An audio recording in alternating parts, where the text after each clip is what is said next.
These are the new Xreal ones, and if you can work out what I'm playing right now based on the music you can hear in the background, bonus points to you, because it is, of course, Command & Conquer Remastered on the Steam Deck. Oh, that music is iconic, but we're here to talk about the Xreal ones, because I've been using Xreals for years now. We had the Airs, the Air 2, Air 2 Pros, even going back to the Nreals before they changed their name a few years ago, but here we are with the new ones. So the Xreal ones are their latest generation of AR glasses. Well, they call it AR. In my mind, it's not really augmented reality. You're not interacting with the world around you. There's nothing sort of coming up on screen that's augmented. Really what it is just a big virtual monitor in front of your eyes. It's kind of like sticking a screen about this size, about that far away from your face. And then this can be your phone or your laptop, your games console. It's an external monitor for your eyes. Although it may become more augmented over time. They did dabble with this with the Air 2 Ultra, which was kind of meant more for developers and also a lot more expensive. But this will also eventually support a modular plug-in camera, so kind of turning it into like Meta Ray-Bans. And they've also said we're going to see some LLMs, some large language model AIs, incorporated into this. So down the road, we may see some actual augmented reality out of these. But in the meantime, they're essentially just a big cinema screen for your face. And all you do is plug in your games console, whether it's your Steam Deck, your ROG Ally, or your PS5 or whatever, your mobile phone or your PC, as long as it supports USB-C and display out, and then you've got it mirrored or extended right in front of your eyes. So now I'm looking at a equivalent to a 147-inch at a 4-meter distance OLED display right in front of my eyes. And because we have this transparency mode, this electrochromic dimming, which used to be exclusive to the Air 2 Pro model, but now we have it on the Xreal One, with a press, you can block out pretty much all the light in front of you. So you've got a really crisp, smooth, big, bright screen in front of you. These are epic. But what exactly is new with these Xreal ones? Well, I'd say there's 8 key upgrades. Number one, the fact that we have a new chip, their first custom in-house built X1 chip, which unlocks a whole bunch of features which we'll come to in a second. Number two, we also have brighter screens. Last year, it peaked at 500 nits of perceived brightness. Now we've got 600 nits on the Xreal ones and actually 700 on the upcoming Xreal One Pros. Number three, as I say, we've got that wider field of view, now 50 degrees up from 46, although the Xreal One Pro coming in a few months will actually boost that up to 57 degrees. Number four, we have that electrochromic dimming, which previously, as I say, was exclusive to the Pro models, so you don't need to pop on a fiddly plastic light blocker anymore. We also now have the anchor mode built into the glasses. Previously, you'd have to have the X-Beam accessory plugged into it, but because of that new X1 chip, it's built into the glasses. So you've got the 3 modes. Follow. And as I give you a bit of a visual representation of this, because it's extremely hard to film through the glasses and you can't record from the glasses, follow mode basically keeps the image directly in front of my eyes wherever I'm looking. But if I then switch to anchor mode, it then pins that screen, that image, in that same space within my 3D world. So I can move around, I can look around, and then come back to it, and it remains there. Why might you want that? Well, let's say you've got your laptop screen in front of you, and then you could have your extended screen on top or off to one side. Or if you're gaming and you want to plant the screen like a TV would be on your wall or something in one particular location. And this is the first time we can do this through the glasses themselves with the X1 chip, because previously you need the separate X-Beam accessory to give you this, what they call 3DOF, 3DOF, or dimensions of freedom. And then finally, number three, we have side view, where you can basically shrink down your screen, and then that's sort of great for navigation if you want to follow Google Maps, but you can still see your surroundings in front of you. So follow, anchor, which is new for these, built in, and side view. They've refined the design with a new spring hinge so it doesn't pinch or put as much pressure on your head. They've also made the frame a little bit sleeker, although it is a touch heavier at 84 grams, up from 72 on last year's Air 2. And of course, that's without the USB-C cable, which comes bundled. One side plugs into the back of the glasses on the left side, the other into your device. So this is essentially what you have on your face, which is a whole lot lighter and more comfortable than a Meta Quest or an Apple Vision Pro. They've also added an extra button on the frame, along with much improved speakers. They've actually collaborated with Bose to improve the audio. And there's also a new, very convenient in-glasses menu for adjusting the screen size and distance. You can customize button shortcuts, there's tutorials, audio settings, and a whole bunch more.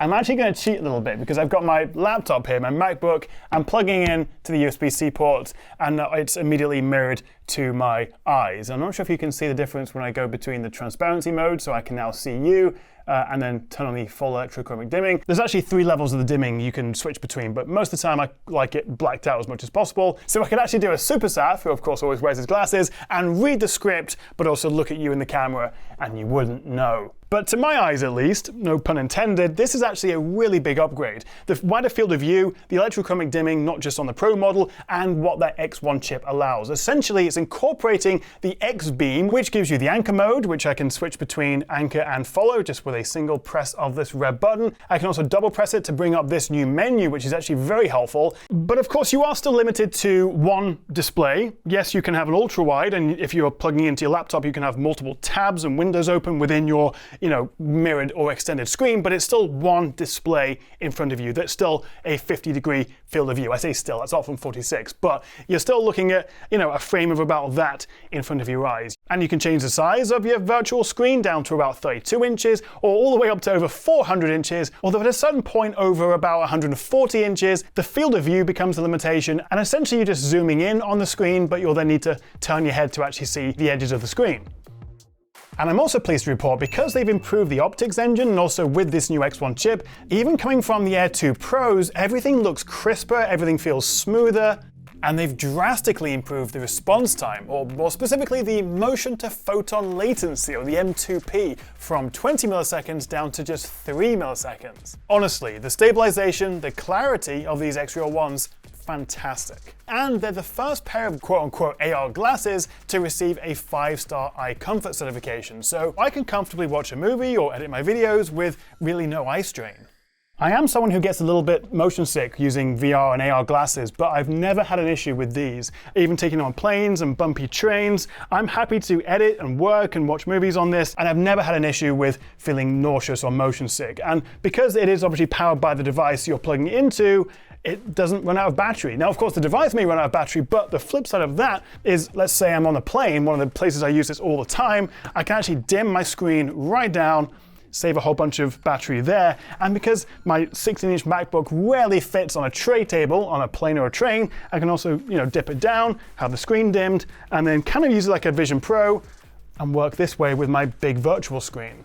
So in the box, you have this little glasses case for the Xreals, which pop in there nicely, a lens cloth. You've also got this USB-C cable, and essentially if you wrap that around there, that's all you need. Just take that with you everywhere you go and you're set. It also comes with lens frame inserts if you want to put your prescription lens in there, which actually I might do because I found my eyesight's been getting a little bit worse over the last couple of years, so I might actually do that. And also, while these are, for me, very comfortable out of the box, you can also switch out these nose pads, and there are 2 other sizes in the box. Plus they also flex quite nicely, so you can pop them on your face, just maybe push up a little bit depending on your nose. I've got quite a big nose. And like before, these what are they called? Handles? These are the frames. What are these called? Anyway, these things have 3 levels of adjustment. Still a bit of a horrible cracking sound there, but you can adjust how the frames, how the lenses sit on your face. One thing that hasn't really changed though is glare. I'm actually, as I'm looking at you now, still getting a nice white reflection of this table underneath. So depending on what sort of down here, I am seeing that kind of glaring into the bottom of the frames, which can be a bit distracting. And as good as the electrochromic dimming is, which of course needs to be plugged in to activate, it's still a pair of sunglasses. So all this light is still going to be coming into your eyes, so you're not getting a fully immersive blacked out Vision Pro experience unless you put a bag over your head or something. But for a pair of glasses, works really well, and it is comfortable. So that's just a bit of a first look at the new Xreal Ones. This isn't a full review because actually this is running pre-release software. There will be a day 1 update if you buy one of these, and I'll revisit it then. Although I might also wait for the Xreal One Pros, which are, I'm told, coming out Q1 2025. And as I say, come with a brighter screen, wider field of view, which I'm excited about. But still, these Xreal Ones, very nice upgrade over the Air 2s and even the Air 2 Pros, to be honest. I love the fact we don't have to mess around with the X-beam anymore. And if you do just want a pair of essentially chunky sunglasses that give you an incredible cinematic screen in front of you for your phone, your laptop, your games console, whatever it may be, you can't go wrong with a pair of Xreals. The downside, there is a downside, these are more expensive, a fair bit more expensive than last year, starting at $499. I think that's the same in pounds and dollars for these Xreal Ones. And I think it's going to be $599 for the Xreal One Pros, so 100 more for that, which I think is about 150 more than the Air 2 and the Air 2 Pros were. But what do you reckon? Could you see yourself rocking a pair of these with a nice big screen in front of your face? Let me know what you make of the Xreal Ones and if you'd be tempted to pick one up. Thank you so much for watching, guys. If you enjoyed this video, a cheeky like and subscribe would be fantastic, and I'll see you next time right here on the Tech Chat.